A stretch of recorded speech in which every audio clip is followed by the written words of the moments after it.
Welcome to the Insomnia Project. You sit back, relax, lie back, whatever you need to do, listen, and hopefully we can bring you to a place where you feel comfortable enough to drift off or just chill. I'm your host, Marco Timpano. I'm back. I'm Amanda Barker. Both Amanda and I got some weird summer colds that really kind of took us down, so we're back. We are. And we're back from our trip, Amanda. We were going to talk about our trip. I know, and we didn't. And I think we had our niece. We had our niece in last week. We didn't have a show because both of us were recovering. We were very sick, yeah. But now we're back. Okay. And, we didn't have voices. We didn't, but we're back from our trip as well. We went to both Rome and Budapest in Hungary. Where do we begin with that? Well, I wanted to go to Rome because it's the Jubilee, and I had been there 25 years ago, and I had promised myself I would go back, and Amanda's like, let's make it happen. We had some friends who were going to be there for a day, so we're like, let's go and see if we can meet up with them as well. Yeah, they were on a trip to Sicily. They were organizing something through their work, and so it was almost like a locations scouting for them, and because they'll be back there. And so they were in Sicily, but all roads lead to Rome when you're in Italy. And so they were going to come and do a night or two in Rome. So we met up with them. And I had two objectives. One was to go through the Holy Doors, as I did 25 years ago. Not that I'm a religious person, but it was quite a cool experience. And to do the 4 pastas of Rome. The holy pastas. The holy pastas, if you will. Which, if you're wondering, what are the 4 pastas of Rome? So Rome has 4 pastas that are, associated with them. That are part of Rome. Obviously, there's more than 4 pastas in the country we know as Italy. Right. And when we say pastas, Marco, maybe we should be more specific. Oh, okay. So these pastas are usually identified by, would you say, the sauce? But also the type of pasta, right, or noodle, if you will. I know you won't. But, I won't. That is used for them. But sometimes you can change that up a little bit, I've noticed. Sure. A little bit. There's certain ones you don't have with it. Please don't ask me what those pastas are, but you can always look it up, what the noodle is, I should say. But we could answer that a little bit. Sure. So I'll list the pastas. And why don't we go one at a time and talk about our feelings and where we had it and our experience in eating it. Sure. So pasta alla carbonara, or the carbonara, as a lot of people know it. So you had that the first night we were there. Now, whenever I've had a carbonara, I can't say it, carbonara, whenever I've had it mostly with like a thick sort of spaghetti linguine kind of style of noodle, a long, thin, flat noodle. Right. Would you say that that's correct? Yeah, I've had it mainly like that as well here, yeah. However, it can also be served with, as we had it there, a short plump noodle. A short plump noodle, that like a circular tube noodle with some ridges. And I'll call that pasta. I won't call it noodles because that's not what I know, but I'm just trying to, because we're talking about pasta, the dish. Right. And then we're talking about pasta, the noodle. So that is confusing. I know you don't love the word noodle, but just to be specific here. Fair enough. So the carbonara you had the first night had those sort of almost like rigatoni kind of noodles. Yeah, bigger than rigatoni though. Yeah, and then we had it again, did we not? Yes, we did. We did. We had it near the Parthenon. We had it, and that was a longer noodle, if I'm not mistaken. Yeah, that was more of a spaghetti carbonara. Yeah. So there you go. What makes a carbonara, Marco? Well, and what doesn't make a carbonara?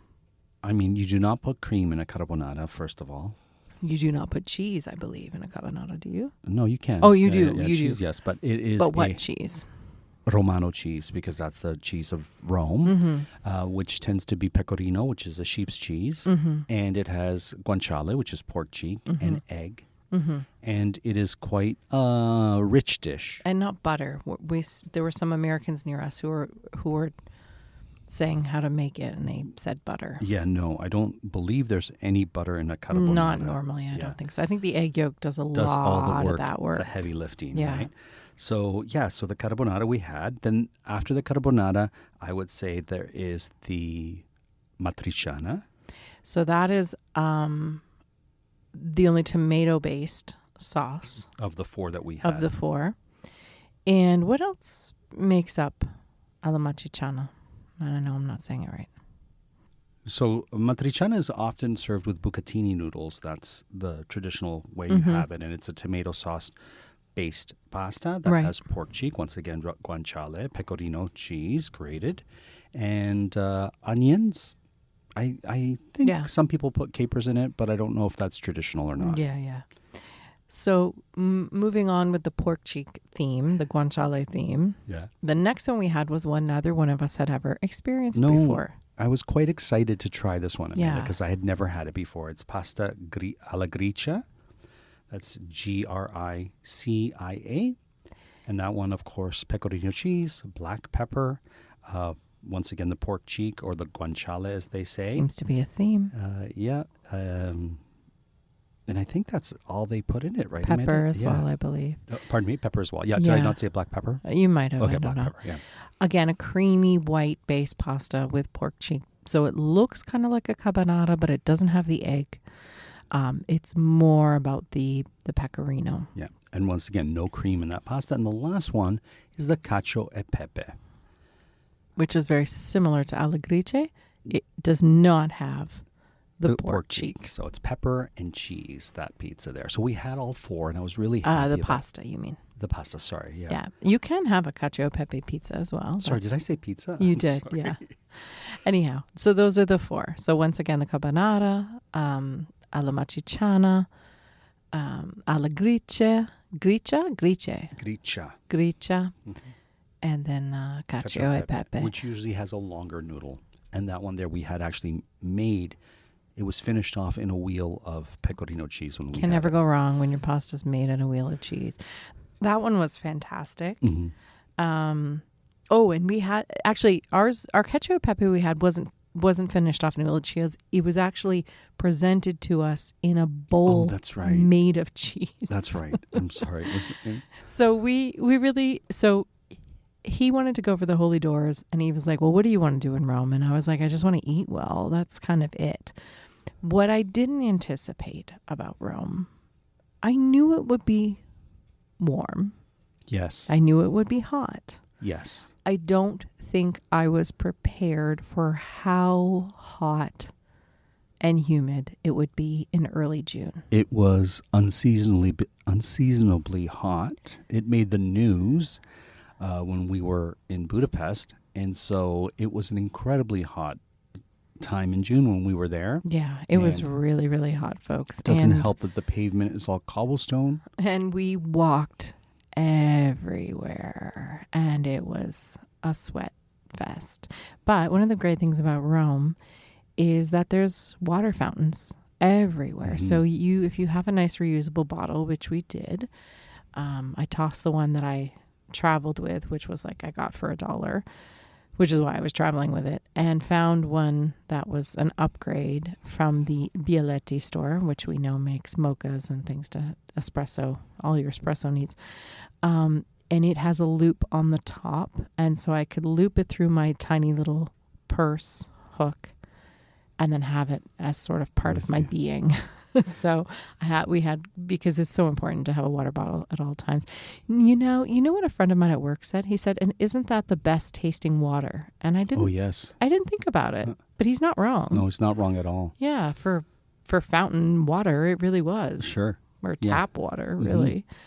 I want to say this. One of the tips I always give people, especially when they go to Rome, but when they travel, when you're in Rome, there's so much one can see, as in other cities like Paris, London, New York City, Los Angeles. There's so much one can see.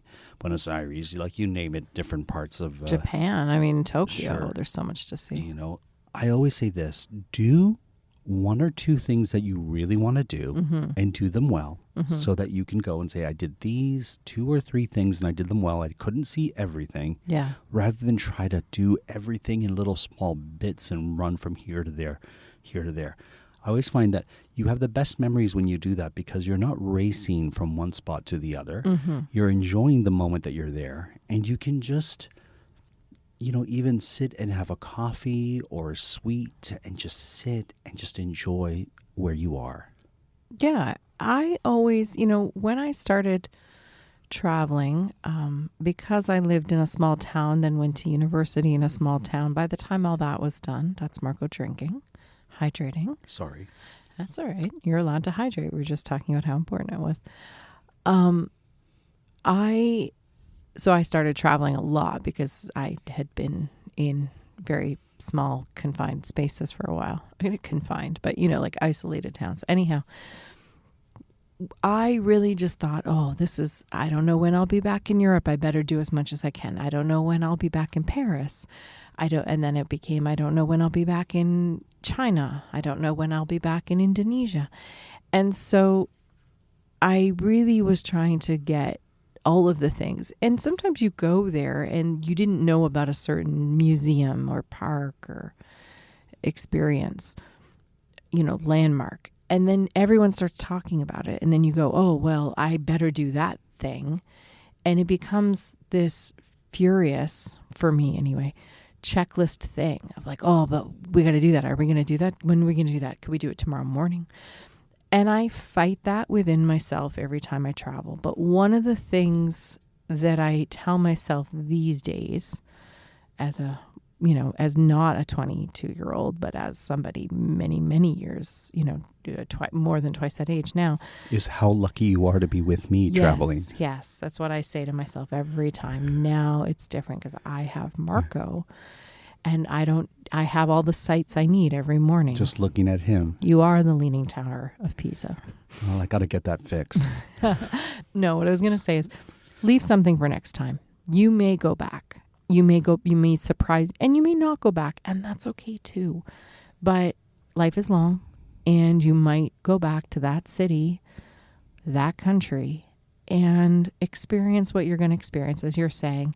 And it's okay to leave something for next time. For example, in Rome, I have not done the Colosseum tour. I haven't gone inside the Colosseum, but I imagine we'll be back in Rome at some point. I hope so. And if not, maybe sooner than later. I don't know. I've been inside it, so I don't get to see it. No, you do, but just not with me. No, we'll do it next time. It'll be something that we put on our list to do. It wasn't what this trip was. This trip was the Holy Doors, and then you asked me, and I said I want to eat well, and so we ate the holy pastas. And we did, and they're not, for the record, they're not called holy pastas. That's to me, just what we were calling them. We also went to Rome's funny, actually. Like, here's the thing: in Toronto, we have amazing restaurants. And that's just the truth, Indeed. The more I travel, the more I realize how much that is the truth. And so Rome has some great restaurants. And so we went to one that had long ago been featured in the show Parts Unknown with Anthony Bourdain. And then we went to another one that had been featured in Stanley Tucci's Italy. So we went to, some of these recommends that are been made famous by famous people. Or they're in the Michelin Guide or whatever. But none of them were crazy expensive. No, they weren't. I have to say, it's one of the lovely things about Rome is that the food is very reasonable. Yeah. At least where we went. And the people who work in the restaurant, even if you don't have a reservation, just speak to them and see what can be accommodated is my recommendation there. And they were very agreeable with regards to that, too. I have to go to Florida this week, and I'm thinking about it. Those meals are going to be more expensive. Indeed. At the whatever Buck-a-shuck place. Yeah, the fish shacks that I go to with my parents, which are wonderful. But I guarantee you those meals will probably be more expensive just due to the fluctuating currencies and all other things than probably anything we had in Rome. Most likely. I think about it. Now, I do want to say Amanda had a great idea, and she's a great travel companion, if I do say so myself. And she's like, let's go somewhere we haven't been. Since we're in Rome, we should be able to find inexpensive flights outside of Rome as long as we're within Europe. Well, that was also a little bit my compromise. I have been to Rome, so have you. And the Holy Doors were not something I would have sought out. That said, I loved doing them. I got a lot out of that experience, and I quite enjoyed it. But I always want to have gone to as many countries as years I'm alive. So I'll say that again. So at 42, I made sure I had been to 42 countries and so on. So Amanda decides. So I have to go to a new country every year, in other words. Amanda's like, there's a few options, and Budapest was one of them. Now, Budapest was never on my radar. Budapest, as they say. It's been on my peripheral radar for quite a while, I think. Not for any reason it wasn't on my radar. It just, wasn't. I think I had a feeling that I would end up in Warsaw before Budapest. I don't know why. I couldn't tell you why. Warsaw, really? Like yeah, that's not one I've ever considered. Poland, anyways, before Hungary. I don't know why, but that was something I always just thought. Interesting. So when you're like, let's go to Budapest, I was like, sure, why not? We had a few options. I kind of narrowed it down for you. I was looking at Croatia as well. Sorry, Right. a bit of mouth noise as I'm drinking my bubbly. So Budapest won out, and I couldn't have enjoyed a place more for the short time we were there. Agreed. And I couldn't be surprised more because I knew nothing about Budapest. I generally consider myself someone who knows, because I've always found countries and places fascinating. Even as a child, I would do research. I would know capitals and things. It was just my thing. But I didn't realize that Budapest has many, many spas. Thermal baths. It is a city of thermal baths. And when someone tells you that, you think, oh, great, they'll have a spa. Budapest has spas everywhere you look. And these spas, like the one we went to is not the biggest one, and it had 13 pools, just to give you an idea. And it was quite a decision. We narrowed it down to 2. And let's see if we can remember with the 2. So it was between, I'm not going to say it right, Schlingsee. I don't think that's how you say it. Okay. Well, it's SZLEI. There's a G involved and another Z or Z involved. Anyhow, and that one is a little bit further out, but apparently massive. Big and highly rated. It's the biggest spa in Europe. And then the other one was the Gellert, which is part of a very famous Art Nouveau Hotel Gellert, right, which is currently under construction, and it's known for its beautiful Art Nouveau architecture. And so, with much debate, we ended up Gellert because we do love Art Nouveau architecture. Mm-hmm. There was no debate. You said, I think we should go to Gellert, and I was like, okay. Yeah. Well, I mean, I think originally I wanted to go to both, but I don't think we had both in us. No, we didn't have enough time. So that's why you say you leave one for the next time. Next time I'm in Budapest. I would go back in a heartbeat. And the spa that you chose was absolutely wonderful. Oh, it was exceptional. It was so beautiful. I feel like I'm there now just thinking about it. We started in the outdoor pool, and which is I think the world's oldest wave pool, although that was not in operation. I don't remember any real waves, but then we went inside. I brought a swimming cap. So if you're in Budapest, bring a swimming cap if you want to go to any of these, because for whatever reason, there was one pool where you had to wear it. Why that pool? I wonder. Don't know. It was beautiful pool. Anyhow, for whatever reason, that was the one that you had to wear a swimming cap. Now, there was a woman with a shower cap. So swimming cap is a little bit of, and there was another one that, I don't know, had made a swimming cap, I think. But anyhow, I had brought the one that I had. I just have one. It's hot pink. I got it. It was the cheapest one I could find when I needed one. So anyway. And that's what we used, or that's what you used. That's what I used, yeah. And we had a lovely time. We spent the whole day at that spa. Oh, it was yeah. wonderful. It was and amazing. What's great about it is that the Art Nouveau, Art Deco design of the building is original from the 1920s, 30s. Gorgeous. And it just felt like you were in another time in that place. A couple of years ago, I read a book called A Gentleman in Moscow, and I was really, really thinking of that book as I swam in this gorgeous turn-of-the-century hotel in Budapest. Clearly not Moscow, obviously, but anyhow, it just, that time, that turn-of-the-century time of that area in the world, and swimming in these gorgeous pools, and it was beautiful. Stunning. And, and hot tubs and cold plunges and you name it. So that was our trip. It was wonderful. I recommend those two cities. The food was so good in Budapest. Budapest. Yeah. I was told it wasn't by someone who hadn't been there recently. So now there was a couple things that you can get that are the signature Budapest things. So maybe we should talk about those since we did Rome as well. Sure, of course. So one is goulash, which is that well-known hearty soup that usually has beef and is a tomato broth with lots of vegetables, carrots and celery, and just a really hearty tomato-based beef stew. And we had it once. It was exceptional. Wonderful.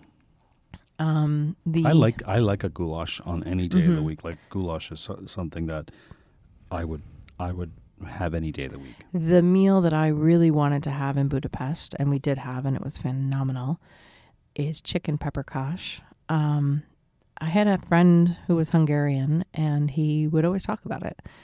And so it was the only thing I knew about Hungarian cuisine. I'd forgotten that goulash is theirs. And so we sought that out at an amazing restaurant called Tati, Farm to Table. It was amazing. And it was a restaurant that owns a farm, and the chicken paprikash. And we ate at a table. And we ate at a table. And then I'm trying to remember the name of the last thing. And it's going to drive me crazy. Jonas. I don't even know what the last thing is. So it is a fried dough. And typically it is covered with a sour cream, like a garlic sour cream and cheese. You're looking at me like you don't remember eating it. I don't remember eating this at all. Well, I have a picture of you eating it that says, "Are you hungry? Then eat Hungarian." Get it? Okay, I need this photo. We'll put it on our Facebook. And you're eating one of these things, but I'm trying to remember what this thing is called. Where was I eating this thing? Hang on, let me just look at these pictures. Sounds great. I would definitely eat that again. The food, and then we bought paprika to bring home. So much paprika. So much. And I said to Amanda, I said, will you cook with all this paprika that you've brought home? And you said, I will. And I have, and I made shrimp, and it was too strong. I put too much paprika in, so. Sometimes with spices, the less you use, the better. Like the more flavor comes out. You don't have to. I didn't put believe me when I say I put a tiny little sprinkle in. It's just very overpowering. I think Amanda just has a heavy sprinkle. I'm sure I do. In many ways, can people hear that sound? It's our. I think we should just name it. It's our dryer, and something just fell off the dryer because it's spinning right now. Our washing machine and dryer. Oftentimes when we record, I have that going. So we just rectified that sound. If you happen to hear it, it can be kind of a melodic sound, but anyhow, so that thing that I'm talking about, this fried dough, it had garlic sour cream. Do you remember it? Cheese on top. Yes. Mine had bacon because it was as my friend called it, a hamcation. Anyways, it's called a langos. Yes, and it was delightful. Oh my gosh. It's, I think, the thing I crave the most when I'm thinking of Budapest. After a day of walking and spying, having that. A beer and a langos. Sets everything please. right. Yeah. Which is exactly what we did. Yeah. I mean, people have asked us, would you go back to Budapest? In a heartbeat. It's an amazing city.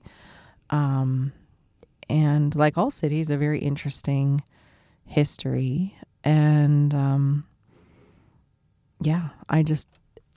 I think it's an incredible city, and there's lots of art and so much culture and lots to political importance events. Yeah, sure have taken place there. Lots of marches and demonstrations and all sorts of things, and wonderful outspoken people who have a lot to contribute. It was just a really incredible city in every way. I really, really loved it. Indeed. So that was our little trip that we took. I'm glad we went. I'm happy to be home. And Amanda's gone cherry picking since then. I think we mentioned that. We did go back to Rome after Budapest, should say, because we went to a part of Rome not a lot of people, I think, venture out to. So I kind of want to just talk about that. Sure, of course, yeah. So on our way back, because we had a short stint on the way home in Rome, rather than go right into the city, we stayed in the town that the airport is in. Fiumicino. Which the airport is called Leonardo da Vinci Rome Airport, International Airport, Fiumicino. So sometimes you'll hear it called Da Vinci Airport, sometimes you'll hear it called Leonardo, sometimes you'll hear it called Fiumicino. I think Fiumicino is what it's most often referred to now. Yeah. And it's named after the town of Fiumicino. So we decided to just stay in Fiumicino. Which is a lovely little beachside, seaside town. Yeah, it's more of a fishing village type Sure. then at least we didn't see the beach. There is a beach there apparently. Ostia, which is nearby, is the more beachy town, which we didn't go to. We stayed more in Ostia, yeah. Yeah, Ostia. Yeah, Sorry. so it's okay. I'm saying everything wrong today. Osteria is like a restaurant. Oh, Yeah, wow. but- That also sounds delicious. Mm-hmm. So we stayed in Fiumicino, which I was kind of excited because I had been to Rome many, many times, but never stayed in by the airport. And I need to say that I had a risotto, since we're talking about food. And I know we don't talk about food a lot on this podcast. That's intentional. Mm-hmm. But it was a big part of the trip. Well, I had a risotto that I'll never forget. It was so good. Before the risotto, we were walking the seaside town, the fishing village, and so we got a paper cone filled with fried calamari. Oh my God, it was so good. Yeah, so we had that as well. Yeah. And what was They it? just give you a paper cone, top it so it's overflowing with calamari and a wedge of lemon, and say, here you go. You could get shrimp or calamari or mixed seafood, but for some reason we went with the calamari on that little shot. Yeah. And what was it about the risotto that you found so It had life-changing? a crudo on top of it. I don't even, was it a tuna crudo? No, I think it was a shrimp. Oh, shrimp crudo. So raw shrimp. Or raw gambit. Raw. No, you're right. Yeah. It was raw shrimp. Oh my God. I can't, my mouth is watering. Yeah, so Amanda had that. It was amazing. All the restaurants there, as we were walking along, we were looking things up, and everything was highly rated. Everybody had wonderful things to say about all of them. And there was a lot of sort of like tourists, but a lot of local tourists as well, you know. It felt like you couldn't go wrong with any restaurant you picked there. So we picked the one that had pride flags all over it. And we went to that. And we went to that, and there was, we didn't know this, as we were eating, suddenly a drag show started. And so that was fun too. So, it was so good. And I had pasta with clams, but they took the clams out of the shell to make the pasta fancy. I know. And I wanted the clams in the shell. That's just me. But anyways, it was delicious nonetheless. Mm-hmm. It was a really, truly wonderful night. I'm trying to remember the name. Follis was the name of the restaurant. Yeah, Follis, Follis. I'm just looking through my photos now as we talk about it all. Well, so that was our trip, right, Amanda? That was our trip. That was a week. We did a week between Rome and Budapest, and it was awesome. I would highly recommend both. Although my feet by the end of Rome were on another planet. They needed some major, like they're just recovering now, and it's been a minute since we've been back. So there you go. Yeah. But anyhow, all worth it. Wherever you are, however you celebrate your self and the food you enjoy, we hope you do. You don't have to travel to enjoy yourself. So we hope you enjoyed this podcast, and we hope you're able to listen and sleep. Thanks, Amanda. Thank you.